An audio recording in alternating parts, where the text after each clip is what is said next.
মুসা আলাইহিস সালাম তো একটু বললাম না ফিজিক্যালি খুব স্ট্রং ছিলেন, থাকে না বডি বিল্ডার, সামনে গিয়ে কথা বলে সরো পানি দিতে দাও, তখন মানুষ একটু মূল্যায়ন করে না। তো মুসা আলাইহিস সালাম এভাবে পানি নিয়ে দিলেন এবং বাছুরদেরকে পানি পান করালেন, করিয়ে গাছের নিচে এসে বসে আছেন। বসে বসে তিনি দোয়া করছেন, এই যে দোয়াটা তিনি দোয়া করছেন, রব্বি, একটা নেক কাজ করলেন, নেক কাজ করলেন না, মানুষের উপকার করলেন, নেক কাজ করে এসে গাছের নিচে বসে দোয়া করছেন, আল্লাহ এখানে তো আমার খাবার পানি বাসস্থান কিছুই নাই, আমি কি করব।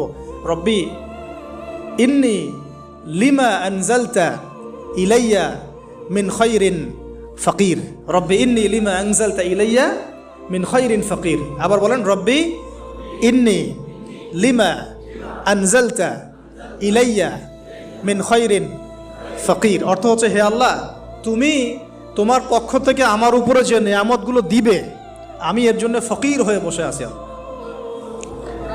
অর্থ বুঝে পড়বেন ভাই, নামাজ রোজা